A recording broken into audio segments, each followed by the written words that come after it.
Targa. So, good morning everyone. Today we will tackle about creating a positive school culture. So, beside learning outcomes, at the end of the lesson, students are expected to be part of the school culture, its impact on students' learning, teacher effectiveness, and overall school productivity.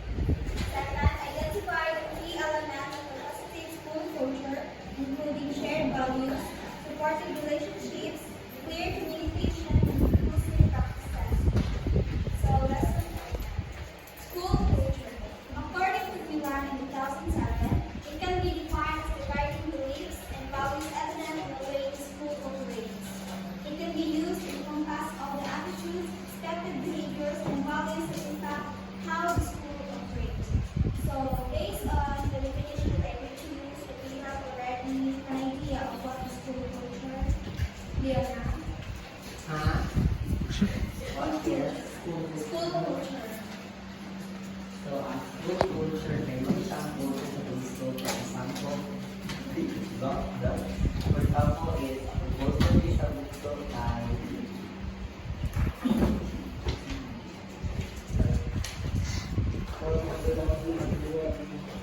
mga mag-uniform per uniform. Yes, that is correct. So, that is part of our culture training here in the station. But there is still more. There are elements of school culture. But before we proceed, let's talk first about culture as a social construct. So, culture is a social construct, not a genetic construct. This means that school culture is therefore something that we cannot inherit or pass through the genes. Rather, it is something that we create and choose. So, in simple words, it's because of the environment and the people that surround us. They are the ones that influence our behaviors, not just our behaviors, but also our beliefs and norms. Second, school climate and school culture. So, school climate is commonly defined as the quality and character of school life. School climate refers to the overall atmosphere and feeling within the school.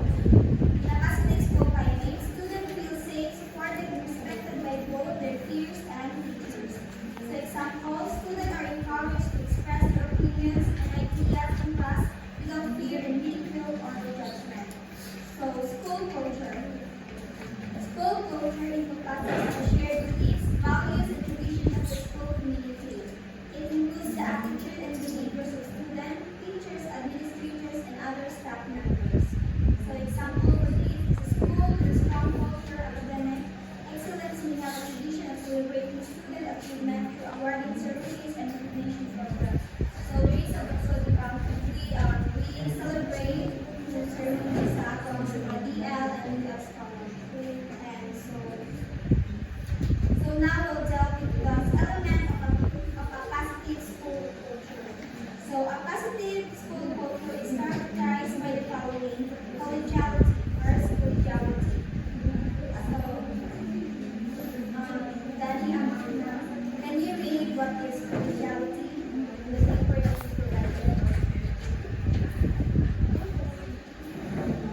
The school atmosphere is friendly. We work in an atmosphere where responsibility and authority are shared by everyone. Yes.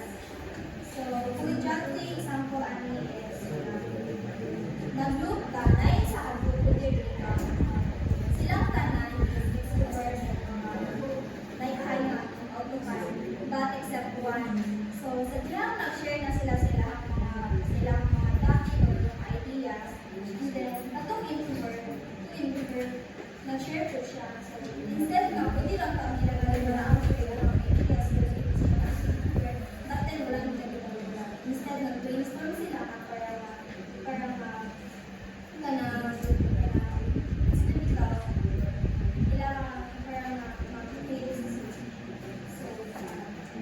so in the end, the individual feels supported and encouraged. So that is the example of the school atmosphere is friendly.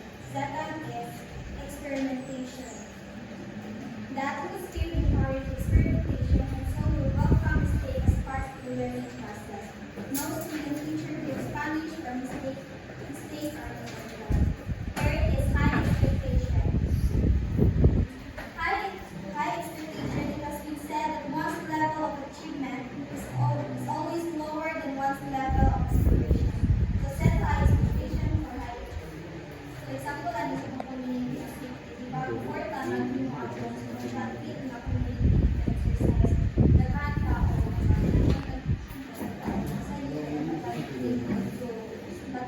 tabangan na sir ka na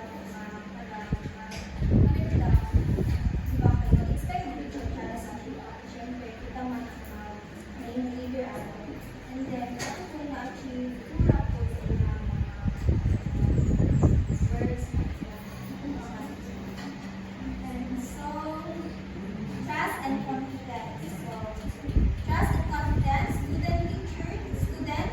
teachers, school heads, and parents relate well and work well when relationships are smoothly built on trust and confidence. In fact, honest and open communication is possible only when there is trust and confidence in each other's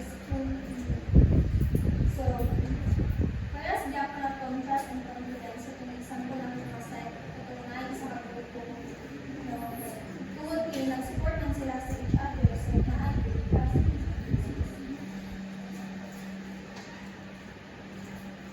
So the next one is tangible support. Everyone in the school community gets concrete support for the good that they do. Support comes not just word but in action. So examples of tangible support is financial assistance, student assistance. Kani sila is kanang taga-support ako sila is kanang mga tao na need mga needs assistance. So the next one is reaching out to the knowledge base. Teacher care to grow professionally to update themselves on content, knowledge, and pedagogy.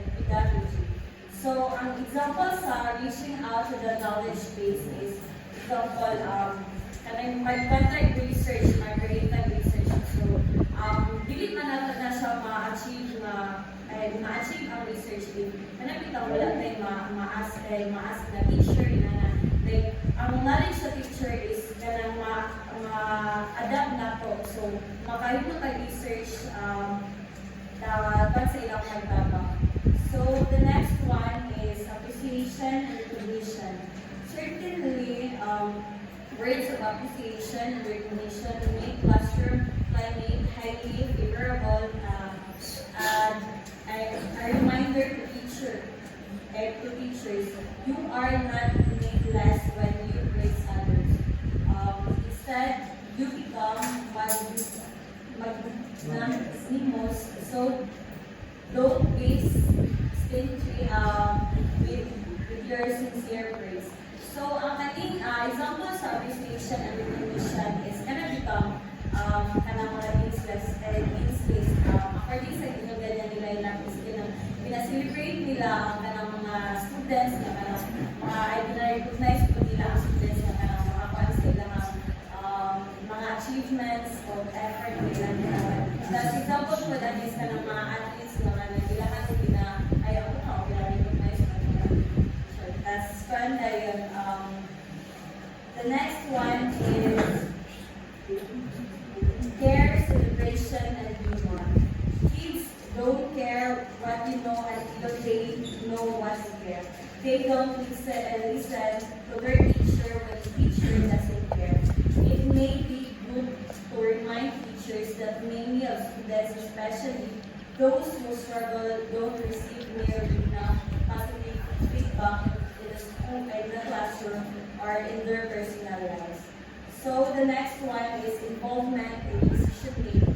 Involving others who are concerned in decision to be made enhances a sense of ownership. They also feel important.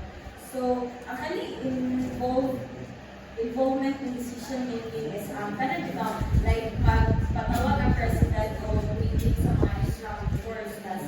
Ang president yun is siya involves the employees in decision making through regular session or team meetings. Then the next one is protection of what is important. What school consider important must form partly of their tradition and so must be protected by all means. So, ang example sa protection of what is important is kanina bitaw, example ay natong nahak bitaw ang grade sa bukso. So wala nila na protection ang page so sama.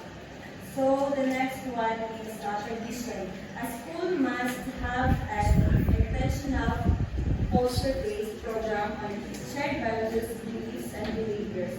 This strengthens sense of community. At truly positive, the school culture is not characterized simply by the absence of guns, violence, or discipline problems, but also by the presence. Examples of tradition is kanang pag-gather of acquaintances sa school. So, makakuha ang community o kanang communicate sa student ay sa mga schoolmates na teachers o classmates. So, the last one is honest and open communication. No one gets ostracized for speaking up his mind. The atmosphere is such that everyone is encouraged